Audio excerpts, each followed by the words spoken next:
Well, good morning, everyone. Would you please check and make sure that your microphones are muted?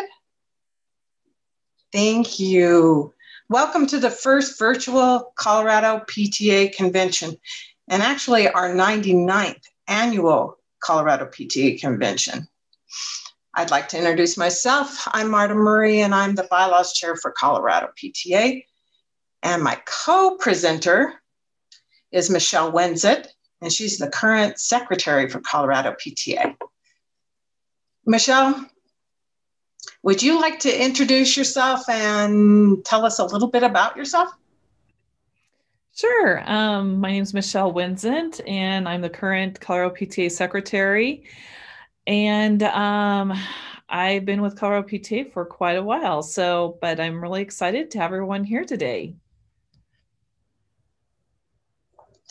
So a couple of things you might want to know. First of all, we're recording this session. So the record button's on and what we say is recorded.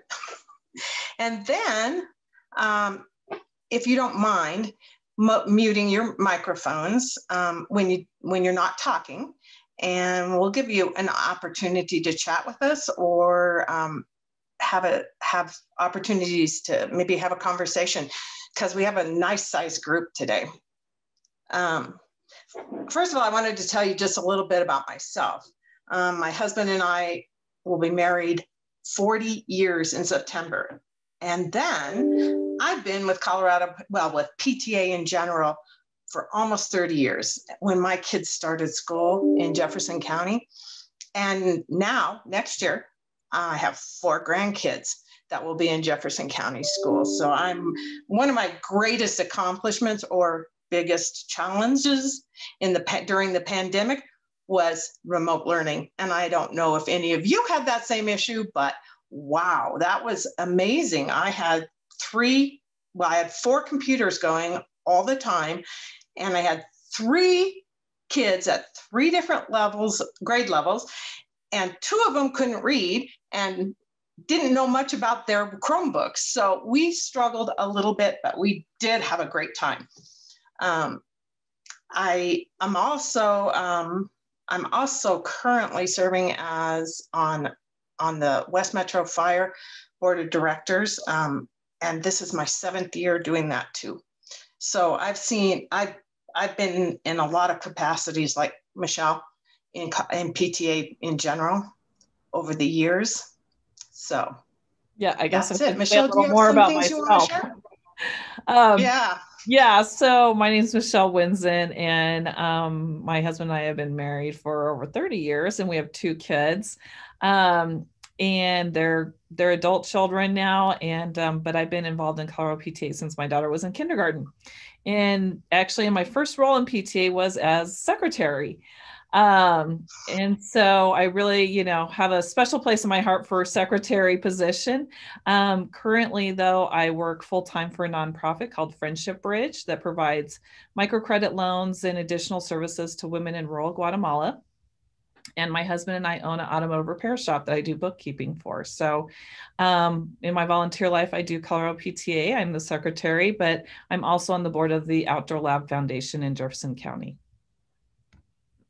So with that, Marta is going to get us started on the training, and I'm going to share our slides. Michelle says she's driving today, so that's a good thing because otherwise we'd have some issues. First of all, I wanted to ask you, how many of your newly elected secretaries? You can like wave, or you can do the hands up or the thumbs up or whatever you want. We'd kind of like to know where you are. Great. How many of you are truly seasoned secretaries?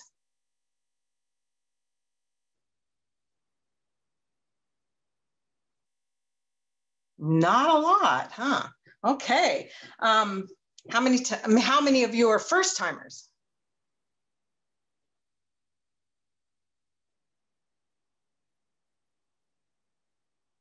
Well, welcome. How many of you might be lifetimers? I guess I should put my thumb up, huh?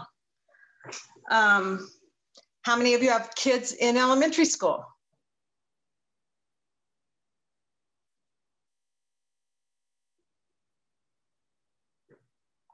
How many in junior high or middle school? How about high school?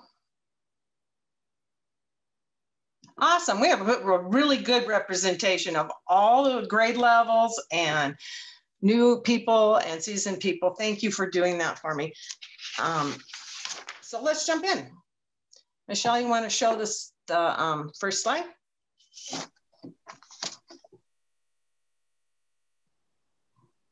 Or second slide?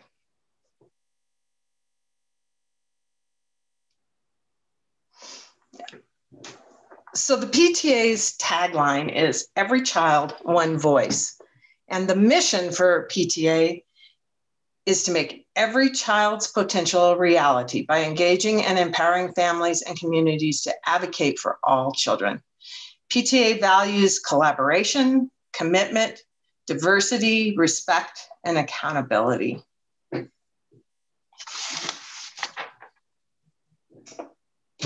You can click on. So now we get to the part that I like, and wow, there's not a lot of us that love bylaws, but anyway, bylaws are your governing rules. They are required to achieve and maintain a nonprofit status, which is a 501c3. All of your officers should be familiar with and have a copy of the bylaws for your local unit. Now, not everybody reads them, but as a secretary, you want to be like the expert in your bylaws because there are a lot of things in there that tell you how to run your meetings, how to, who your members are. Anyway, any PTA member who's a dues-paying member can request a copy of your local unit bylaws, and bylaws are adopted with a 2/3 vote of the PTA members at a general meeting in advance notice. Local unit PTA's bylaws can't conflict with national or Colorado PTA bylaws and the Internal Revenue Code or the state nonprofit laws. And the way that we accomplish that is by creating, the Colorado PTA creates a sample local unit bylaws template. This template is available by contacting the Colorado PTA office at copta.org.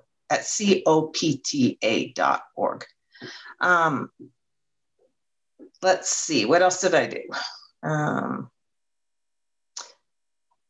One really important thing is that you should know where your bylaws are for your local unit, and you should check the date that they were approved, the last date they were approved by Colorado PTA, because every 3 years you're required to review your bylaws and check and make sure that they're in the most current template. That's how we help you take care of the issue around national and Colorado PTA,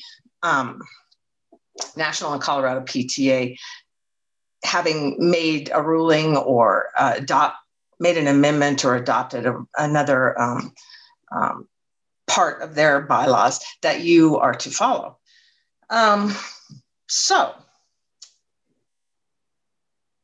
the other thing that's really important about bylaws is, I think this is the next slide.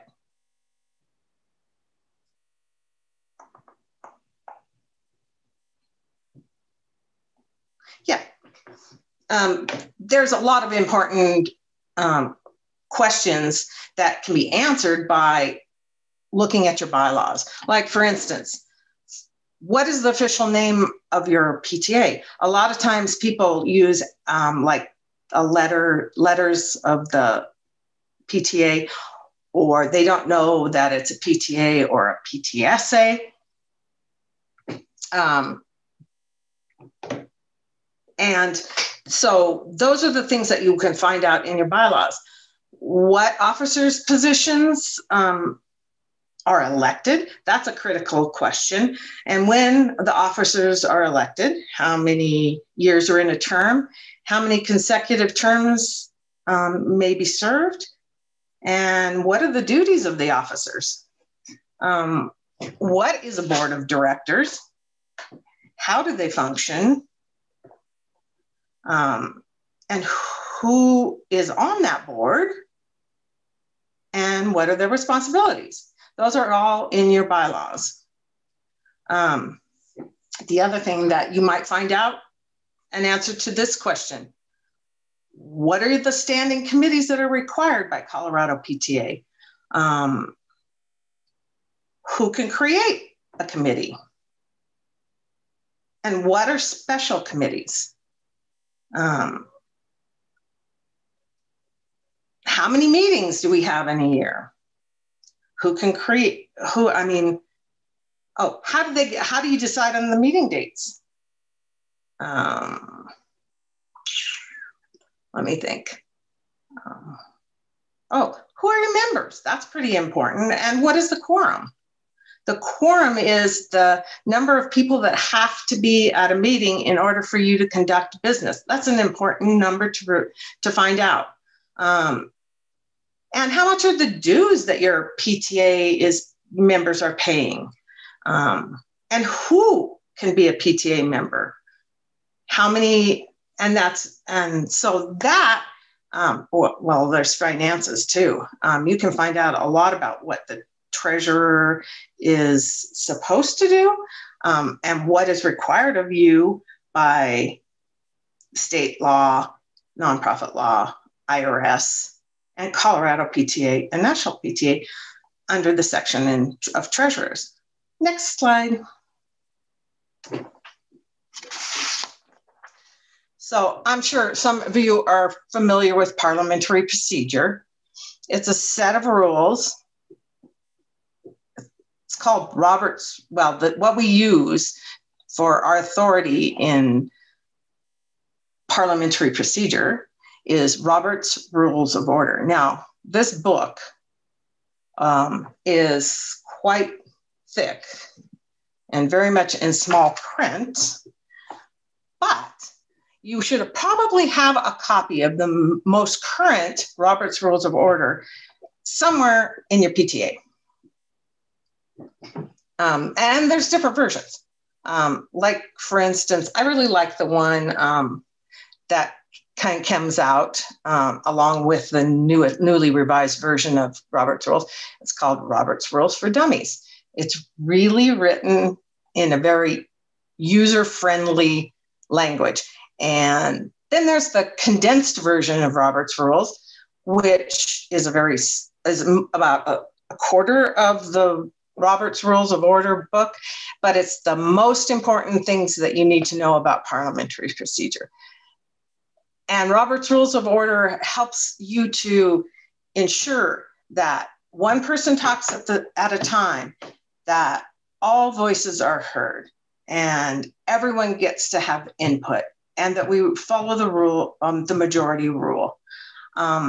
So there's 3 things that your PTA absolutely needs to vote on. And that's a formal vote. That formal vote is for bylaws and any amendments to those bylaws, the election of officers, and the annual budget.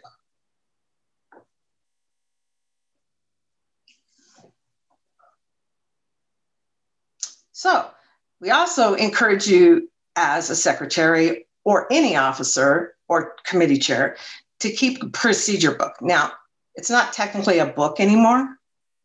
It used to be, but it's not now. You would keep your files on your computer or on a Google Drive or on a OneDrive or whatever your unit chooses how they want you to keep things. And that the information that's included in the procedure book are the things like what's the job description of a secretary. You need to keep bylaws, standing rules, minutes. You should have a calendar of the events going on in your local unit. And any forms or lists. And I would suggest you keep the membership list also of your PTA members.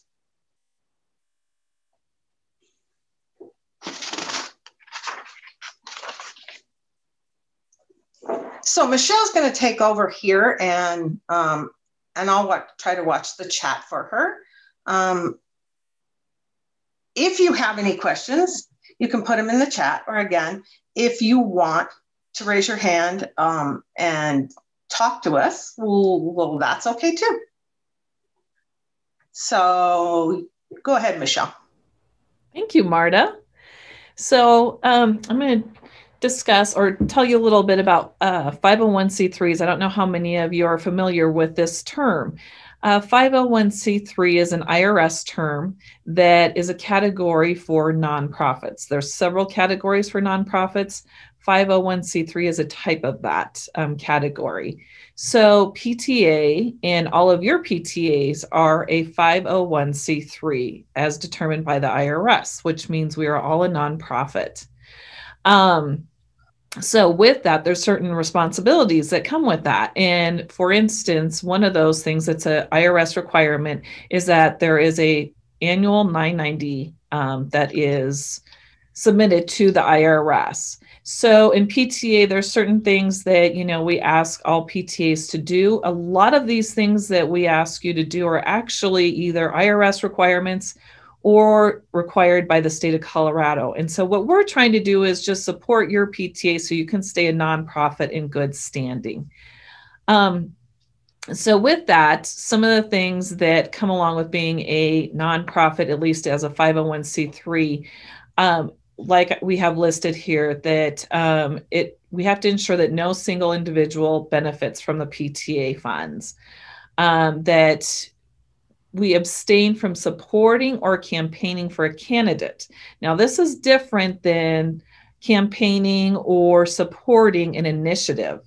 So when there are ballot initiatives, we can take a position on those, but we cannot support a candidate. So hopefully that helps you know the difference between those two things. And then also limits also our fundraising just to make sure that it's not unrelated business income. So as a PTA secretary, the job duties for a PTA secretary are to manage and maintain the records of the PTA. And so that is really all the records. You're kind of that document keeper for the PTA and making sure that that stays in a safe place so that it's not scattered all over. And then also you are in charge of getting any correspondence that comes to the PTA and, passing that along. So for instance, if you get a thank you card from one of the teachers for, a gift or teacher appreciation things, you would get those thank yous and you would report that out at your PTA meeting. Another thing is that, as I mentioned, you will be keeping the records for the PTA. These are the permanent legal records. So minutes are a legal record of your PTA and are never, ever, ever to be destroyed. So you need to make sure that you have, or at least that there is some place, as Marta mentioned, it can be electronic on a Google Drive, a OneDrive, whatever that looks like for your PTA, but just make sure that there is some place where all the minutes for your PTA for really, as long as your PTA has been in existence, should be someplace. Now, at every meeting, it's a good idea just for you to make sure that you have on hand a few things. Have the minutes from all the previous meetings. So then if there's a question about maybe what was voted on or what was decided, you can easily get to those minutes and look back and not have to be, depending on everyone's memories, because sometimes, we all might remember some things or the things that happened at a meeting a little differently. So it's good to have that, those minutes in writing. You can go back, look on, whatever place that is for you, or you can even print them. For me, sometimes I like to even have it printed just because it's easier for me to just start flipping through a book, as well as having them saved somewhere to the cloud. And have your bylaws, because too, that'll answer a lot of questions as well, as far as, who has the authority to do what. And you can help your president in a way, to answer those questions. If you can look at your bylaws and say, well, these are what it says in our bylaws, and those are the rules for our PTA. Motion forms, typically I don't necessarily have those. It can be convenient for you as a secretary if you ask people to actually write out their motion. As Marta mentioned, at the local unit PTA, I always said I use Bob rules, a parliamentary procedure, a little more loose, but if you are having a difficult time really getting up, to get a person to say, or at least understand what they're really wanting their motion to be, you can ask them to write it out. Or if you're doing virtual meetings, you can also ask them to type it out in the chat. That might be an easy way as well. Ballots are only needed if you're voting and if it's a tight vote. I typically in a local unit setting wouldn't have a ballot, but just in case, you might want to think through it if there was something you knew that was going to be contentious that you're voting on, maybe to have that just available to you so you can utilize that in case you need to actually do a ballot situation. So as I mentioned, the secretary has 3 main roles here. So recording the minutes, and in our virtual environment, I will say one of the nice things about that is you can record the meeting, you can go back, listen to it again if you didn't catch something. So you will basically record the minutes, you'll write them down. They have to be in some sort of documented fashion, handle correspondence, and maintain those historical records. And then any other assignments that, whether it's the president has assigned to you or that you've decided to take on, but that is your 3 main roles. So the minutes, as I mentioned, are the legal documents of your organization. And so what should be in your minutes? So a lot of times that's a little hard to really figure out what has to be in your minutes. It's hard to obviously you don't want to have to write everything that goes in, but you want to make sure you're getting what you need. So minutes should state what is done, not necessarily what is said. You're not needing to capture every little nuance of every little thing every person has said in a discussion.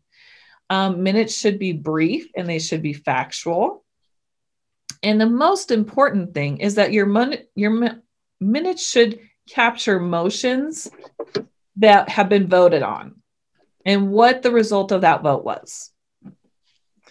So now if at the next meeting, you look at the... Good, how are you? Not bad. It's 588 today. Okay. I can't... Gotcha, no worries. Thank you. Sorry, someone got unmuted here. I don't know. Oh, here we go. So when you're at your PTA meeting, you're voting to approve the minutes from the previous meeting. If there are any corrections, which is fine, I always tell everybody, listen, I am not perfect at necessarily taking down everything. Go ahead and make those corrections and make sure that you just save that corrected version of your minutes. So once again, things that should be included in the minutes, the type of meeting, whether it's a regular PTA meeting, I don't know if you might have a special meeting that got called, just make sure that you document what kind of meeting it was. Your date, time, and place of the meeting is important, whether it was over Zoom or if it was at the school, whatever that looks like. Quorum, Marta touched on a quorum. The information is to what is a quorum for your PTA in order to do business, make sure that you say whether that quorum was established or not. You will want also to at least somehow document who was at the meeting, whether it's, a lot of times I would hand out, when we were in person, I would hand out a piece of paper and have everybody write their name on it. So I had the attendance from the meeting. But I know, like on Zoom, you can print out who attends a meeting. So whatever that looks like in your environment that you're meeting in. Documenting the approval of the previous minutes, whether it was they got approved as presented or with corrections. You don't actually have to put in those minutes what those corrections were. You would just correct those previous minutes. And summarizing any of the reports that come out.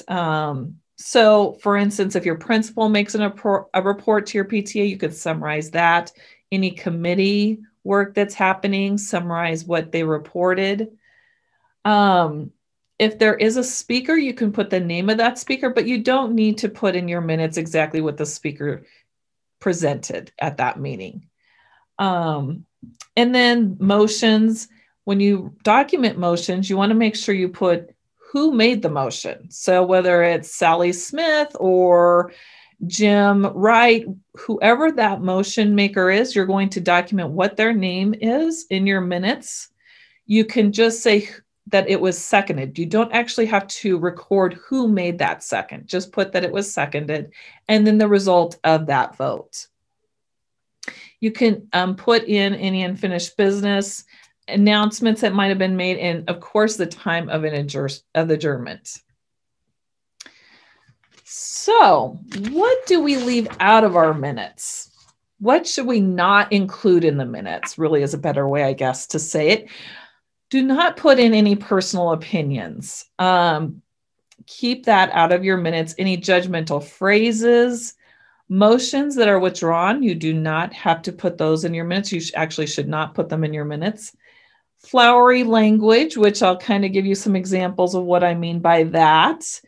Detailed reports, and as I mentioned, names a person, the person who made a second. So I'm going to share with you actually some samples of some minutes that are kind of fun to give you an idea of what it is that I am referring to. So we'll see if I can move from one thing to another here. Okay, so here, I don't know if everyone can see this. I'm having a hard time moving some things around my screen. Sorry about this. Okay.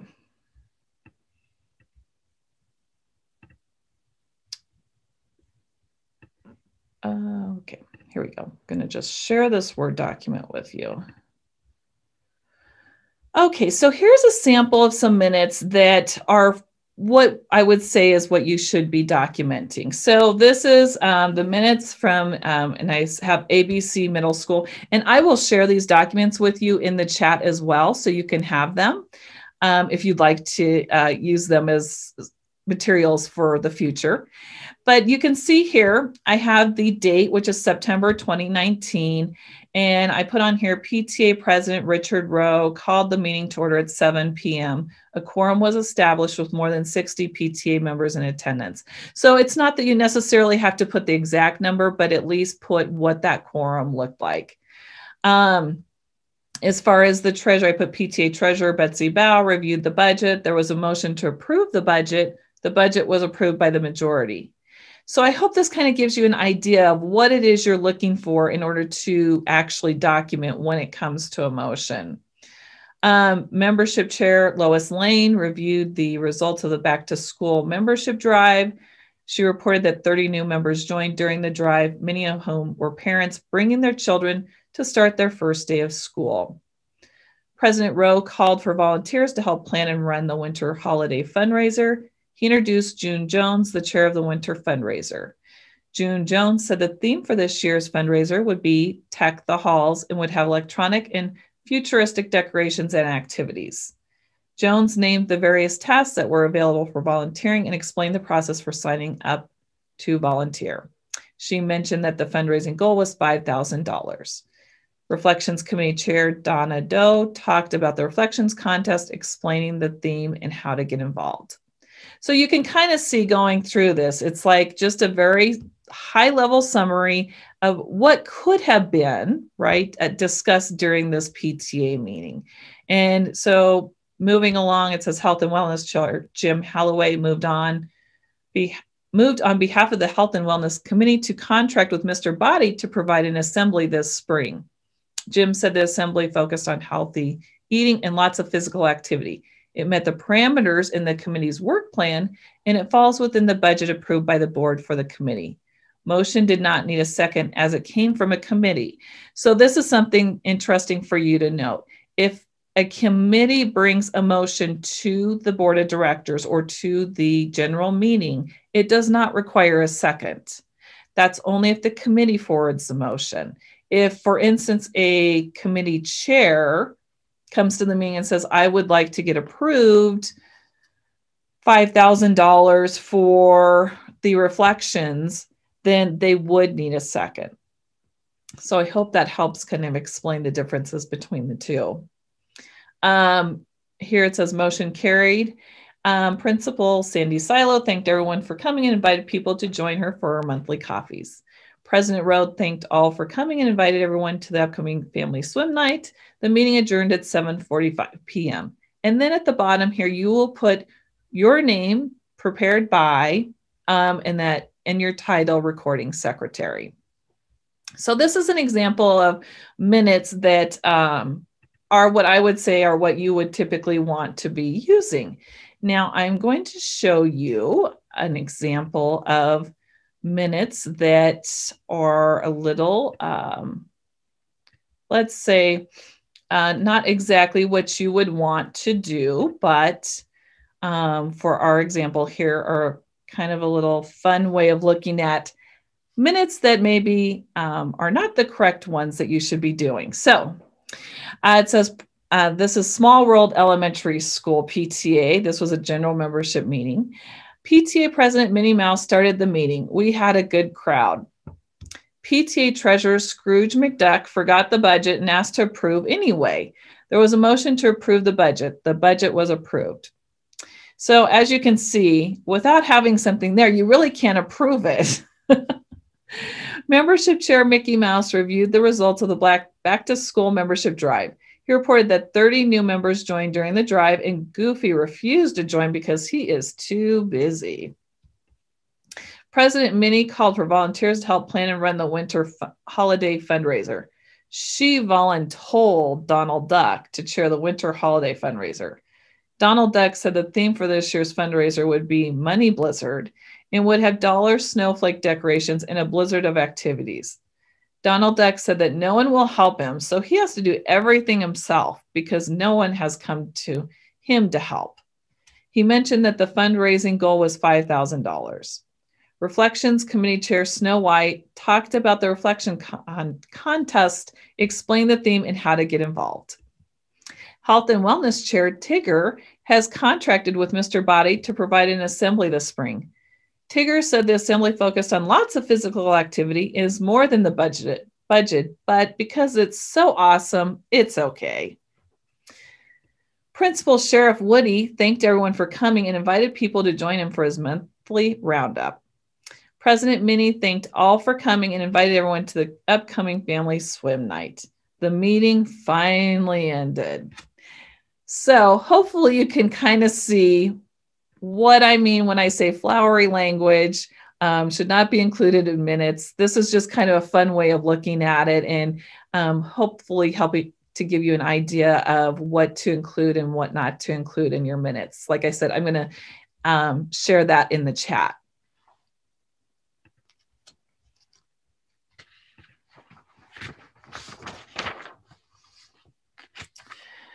So one of the other things that you'll want to have at every single meeting, along with your, the minutes from previous meetings, the bylaws, make sure in advance of the meeting that you have the agenda so that you can, it'll help you as you're taking your minutes to be able to take those minutes, but also to follow along the meeting. I know sometimes that in a meeting, you know, things can start going in different order, but at least if you have an agenda to start with, I find it very helpful. I would also ask your treasurer to supply you the treasurer report in advance. There again, when you're recording the minutes, typically you will, you know, the treasurer will be reporting numbers. And as a secretary, sometimes it's hard to like hurry and get those numbers as they're just speaking them so quickly. So I always ask my treasurer if I can have the treasurer report in advance as well.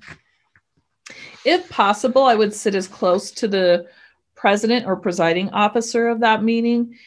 I just think it helps as secretary to be able to, if there are any questions between you and the presiding officer as far as motions, if you're close together so you can assist each other, right? Just support each other during that meeting.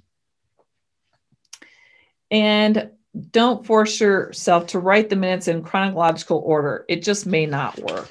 And what I mean by that is according to the agenda. Sometimes agendas end up just going in a totally different direction than what was, you know, thought it would go. So, you know, go ahead and write your minutes in the way that you best can make sense of everything. Records retention. We talked a little bit about this. Just make sure that you are keeping the minutes for the organization. You know where the bylaws are.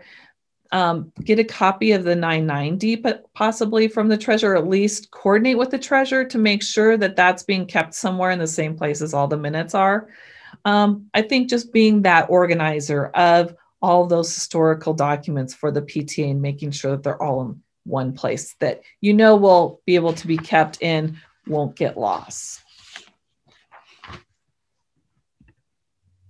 So here are a few additional resources.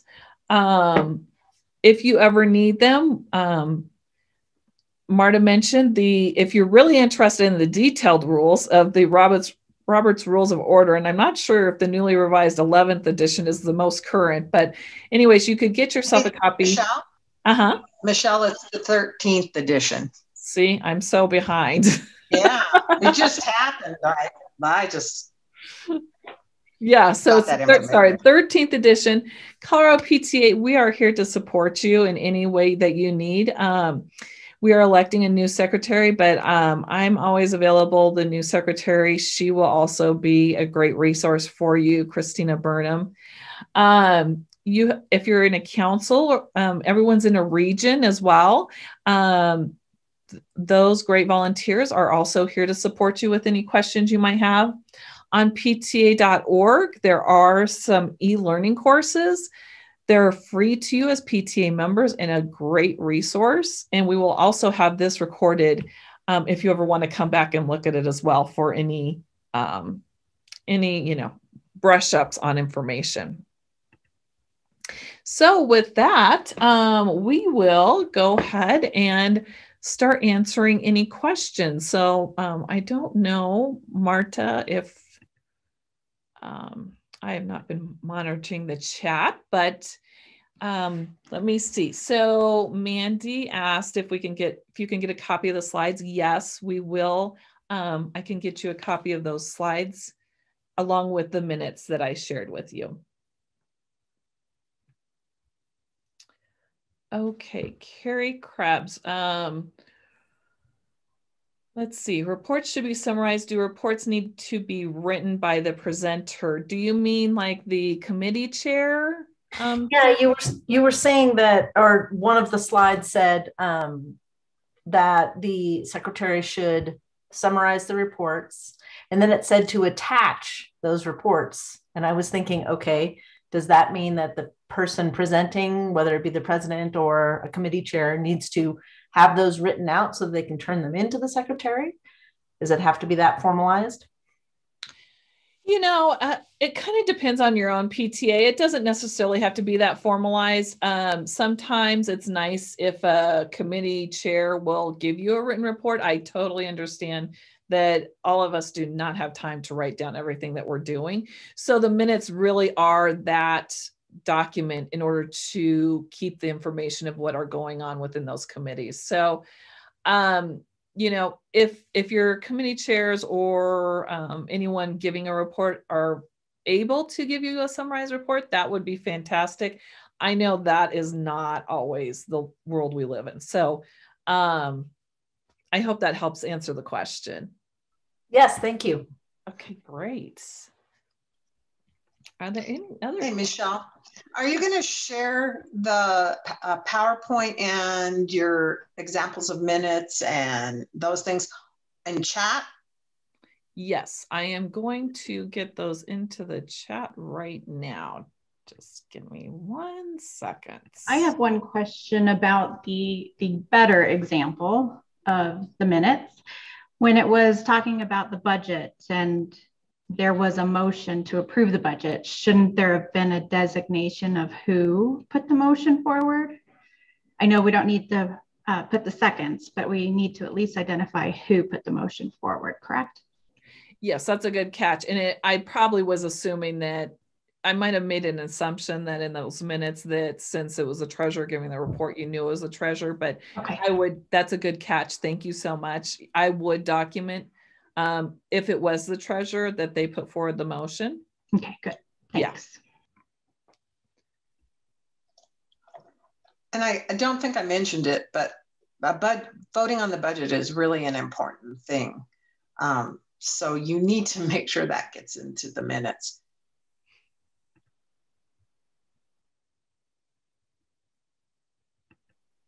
Can I ask a only peripherally related question?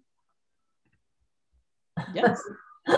So I actually am not a secretary. I'm a very new president who's pretty clueless, which is why I'm here, because we need to redo our bylaws. I am confused a little bit about quorum. I'm trying to figure out, I mean, I don't think we've ever had more than 10 people at a meeting. So, and most of those, of course, are executive committee or board members. So I'm wondering how do we determine what quorum is, and so that we can vote according to the rules? Okay, your quorum, do you have a copy of your bylaws? Sort of. I am trying to figure that out right now. I do have the template, and according to the template, the bylaws I have are not done correctly. So not current, right? That's fine. The information in them is probably still, the information about quorum is still probably in that set of bylaws. Okay. And you can look it up there. And if you think that there might be a newer version of the bylaws possibly floating around somewhere, right? If it was submitted to Colorado PTA, you can contact Colorado PTA. Okay. At office@copta.org, okay. Or you can call 303-420-7820. And your quorum, you get to pick, your local unit gets to pick. Okay. So if you're updating your bylaws and you think that the quorum that's in the bylaws is way too high or way too low or just not doable, the drafting notes that we put in there give you some guidance too when you're using the template to create a new set of bylaws. And what we recommend is that you think about, like if it was really bad stormy night and you had an in-person meeting, and how many people would actually show up? Right. So if you normally have around 10, you might use 5, a little bit more than just the exec committee. I think that's a little too low, because then you're not including anybody else, right, showing up at your meeting, you know, and then the exec board gets to make all the decisions. And you really want your general membership to have that opportunity. So yeah, and there are really 2 quorums. There's one quorum in board of directors, and there's one quorum for a general meeting, which is all your members. So I'll definitely put my phone number and email in the chat. And if you want to talk some more, I'd be happy to answer any questions and get you off rolling. Thank you. I appreciate it. I'm sure I'll figure it out, but this is very helpful. Thank you.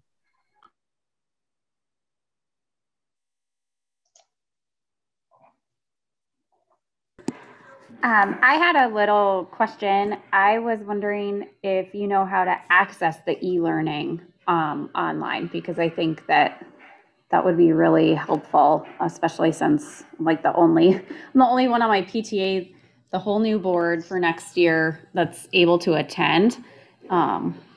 So where do we find that on the website? Do you know? Yes, but Michelle, do you want to address this? Okay.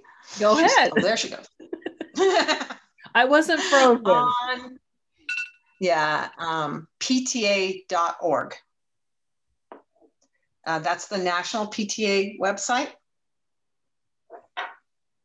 Correct. And then there's a members only area that you'll have to sign into in order to access those things.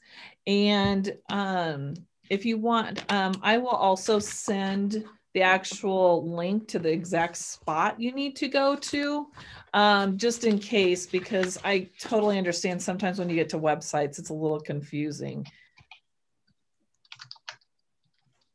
Thanks, Michelle. Thank you so much. I was looking on the Colorado PTA website and couldn't figure it out. So I really appreciate that so much. Yeah, no, it's at PTA.org. Thanks for bringing that up. Thanks for bringing that up, because we just launched a brand new Colorado PTA website. And I think there might be links to the PTA.org offerings. There's like mini trainings, there's workshops, there's all kinds of stuff available on PTA.org that I think they link to. But I could be wrong. No, I think that they do have a lot of things there, and that you can, like I said, there's a lot of resources there, and I'm pretty sure there is a specific secretary training, but we will also on the Colorado PTA website after this convention be creating a page or a spot where you can access all of these recordings. So those are a couple of good resources for you. Yeah. And I'm sorry, I'm struggling a little bit right now with getting the files into the chat. So. Oh. Okay. Michelle, do you know if, oh geez, I just forgot the question I was going to ask you. Oh, when they go on PTA.org, do they have to know their PTA number? They do not necessarily, no. You can create an actual, I guess a profile is the word. You create a profile or user. And I don't think that you need to know like your unit number or anything like that, but it's been a while since I created mine. So if you do have any issues, feel free to contact us.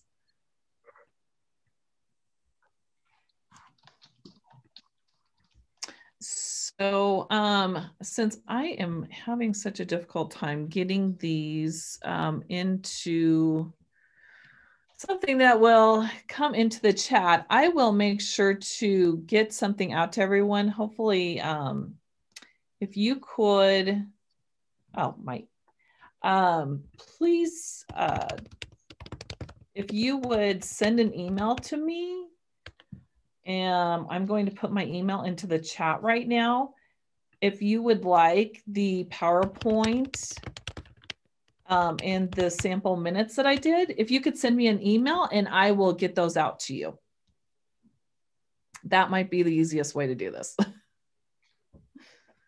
And I see Marta just put her information here too. Yeah. Great. So Michelle, do we have a few more minutes? Are we about done? We are about done. Yeah. With our workshops being back to back like this, we have to hop off for a few minutes so the next workshop can get ready. But yeah, if we really appreciate everyone attending, and we are going to hop off and give you a few minutes, a break, and then the next workshop will be starting in about 5 minutes. Thank you, everyone. Thank you.